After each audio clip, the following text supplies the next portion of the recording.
I'm tired of children. I absolutely will not be spending my summer break with them. Welcome back to Teacher Tales, where we give you the keys to overcoming teacher burnout to find work life balance and educational bliss if it still exists. I'm your host, Tony Rambles, and on this episode of Teacher Tales, we visit the 6 categories of summer through the Teacher Vision article, What Do Teachers Do in Summer? Here I'll reveal my summer plans and give you all some ideas as well. Here, it's almost summer. Welcome back, my fellow educator. This week, we're going to look at the Teacher Vision article, What Do Teachers Do in the Summer? It starts off this way. The end of the school year is a time of celebration, but it can also be stressful for teachers. I don't agree. As the school year winds down, many teachers are already thinking about how they can make the most of their summer break, whether it's taking some time for self-care, pursuing professional development, or just enjoying some leisure time. There are plenty of ways for teachers to spend their summer months. In this article, we'll explore 35 ways, no we won't, teachers can make the most of their summer break. We'll cover topics like self-care, professional development, and leisure time, providing teachers with various options. Okay, so they listed 35 things. I will not go through all 35. However, I will use the different topics to tell you all what I will be doing on my summer break, which it will be kind of jam-packed. And part of it is definitely bringing you more episodes. So thank you all for tuning into Teacher's Tales. It has been an awesome ride. But without further ado, our first category is take time for self-care. Of course, I think that this is a given. So a couple of things they have: get some exercise, yoga, spend time in nature, catch up on some sleep, do nothing, which for me looks like playing video games for 10 hours in a day. But on my list here, I have softball number 1. It's been so great to play, and I hope I can continue through the summertime. Hopefully it's not too hot, which it will be. Start a new series, read, maybe do some traveling. Hopefully I could get up to see my sister in Dallas. And then, of course, hoop. Got to play some ball. The next thing on the list, or the next category from the teacher article, is pursue professional development. Now, that may look like some online courses, some webinars, or some workshops. For me, that looks like completing my master's degree from Arkansas State University in communication studies. That has been ongoing over the past, I guess it'll be 15 months when I finish, which is actually not long for a master's. I'm excited to be done. I have learned a ton of valuable things that I will be able to use in my classroom along the way. So no, I will not be becoming a vice principal or an assistant principal or a school principal. None of that stuff. But I do have a very good plan for my master's right away. The next thing that the Teacher Vision article suggests, teach in summer school. No, I will not be teaching summer school. I have dabbled in some tutoring, which was really fun last year with communication and helping people kind of put together presentations. That was great. But summer school, like at the school with the kids, absolutely not. Next category, find a part-time job. Or I guess this could be a full-time job since you have full-time time. This could also be a side hustle. So I will maybe be doing some summer work. I used to work in construction many moons ago, and I may be able to do some construction training this summer, which of course is right up my alley. That would enable me to make some money. So I will be looking into doing that. You all may have some expertise that lie outside of education that you may be able to pursue and earn some money doing. Now, for some people, this looks like possibly a side hustle. Well, that's kind of what this podcast is. Hopefully, it could be not a side hustle, but a full hustle, a middle hustle, I guess not on the side. Hopefully, one day it'll earn me some dollars and I'd be able to bring you guys, I don't know, 3 episodes a week. That would be cool.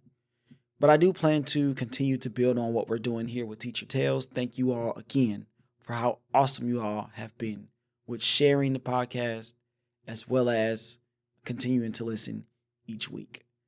This is definitely in the summer plans. It isn't going anywhere.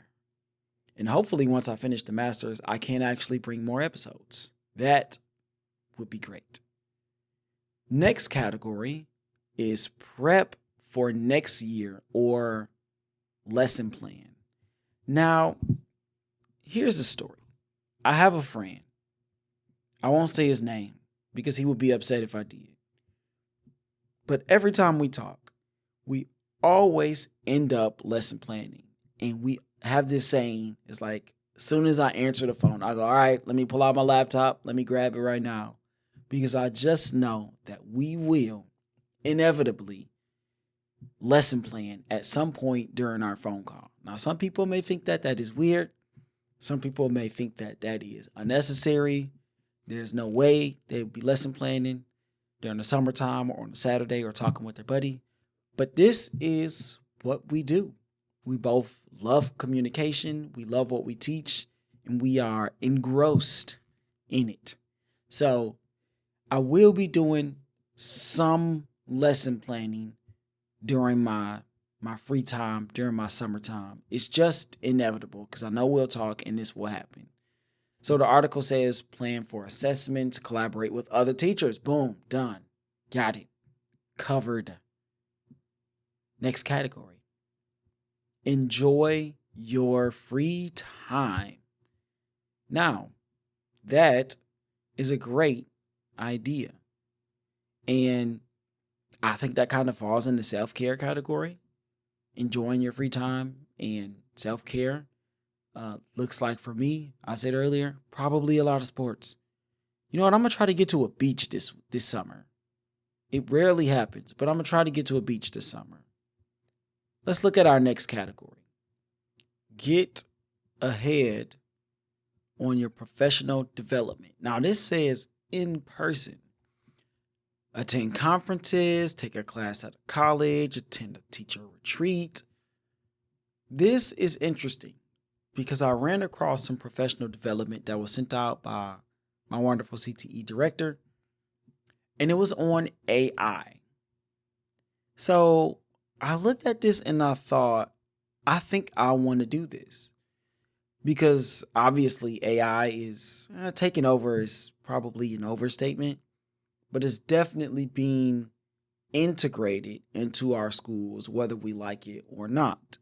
So I think that is important to keep up with educational trends, know what's going on so that either we can combat it or teach kids how to actually use it, which is what I plan to do.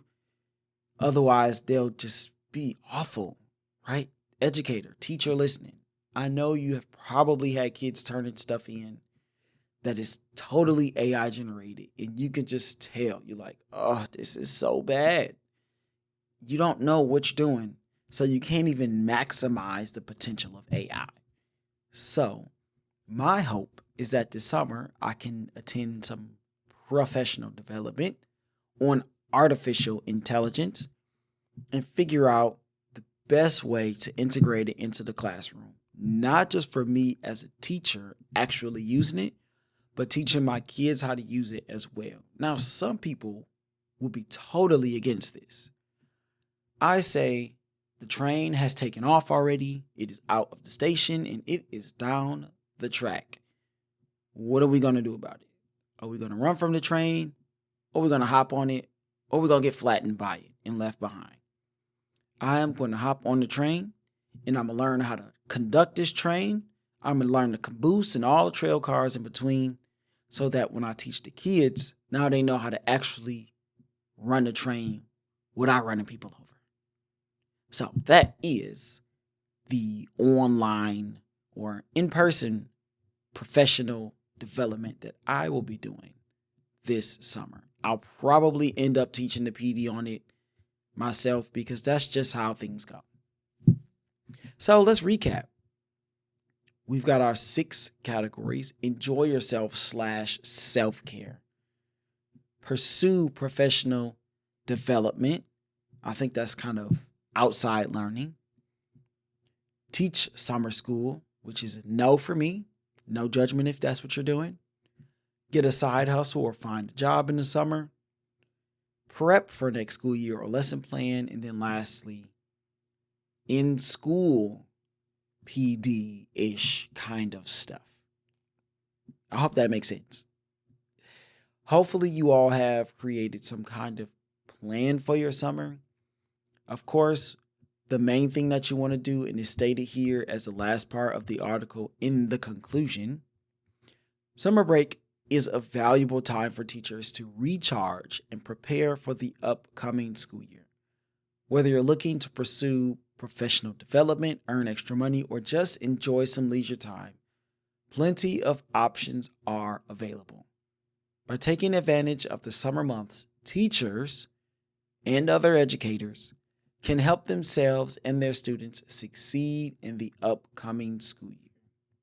So, that is our episode for today. This Thursday, I'll have on Dr. Nadine Ogaro. Hopefully I'm saying her name right. Another teacher to talk about her life in education in detail. For more teacher tips on burnout and time management, join our Facebook group, Teacher Triumphs, Overcoming Burnout and Balancing Life. This is where we share applicable strategies and encourage each other on the journey through education. Until the next time, keep teaching, keep learning, and I will see you all on the next journey.